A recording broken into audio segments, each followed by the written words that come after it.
Vadakkanchery regional ചലച്ചിത്രോത്സവത്തിന്റെ ഭാഗമായി കുട്ടികൾക്കായി ചലച്ചിത്ര ശില്പശാല സംഘടിപ്പിച്ചു. Aryampadam Sarvodayam vocational higher secondary സ്കൂളിൽ നടന്ന ശില്പശാലയിൽ നിരവധി വിദ്യാർത്ഥികൾ പങ്കെടുത്തു. ശശികുമാർ സർവോദയം അധ്യക്ഷത വഹിച്ചു. Film festival committee vice chairman Shahida Rahman പരിപാടി ഉദ്ഘാടനം ചെയ്തു.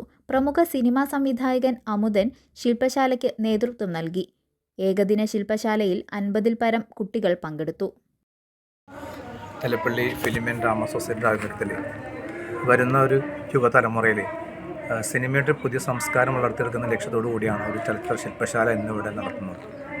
സിനിമയെ ആസ്വാദിക്കുന്നവർ എല്ലാവരും ഉണ്ട്. പക്ഷേ സിനിമയുടെ ആസ്വാദനം വളരെ ഭംഗിയായ രീതിയിൽ നമ്മൾ കുട്ടികളിലേക്ക് എത്തിക്കാനും അതൊരു പ്രൊഫഷണൽ സമീപനത്തോടെ സിനിമയെ കാണുന്ന ലക്ഷ്യം കൂടിയാണ് ഇന്നിവിടെ നടത്തുന്ന ചലച്ചിത്ര ശില്പശാലയോട് നമ്മൾ ഉദ്ദേശിക്കുന്നത്.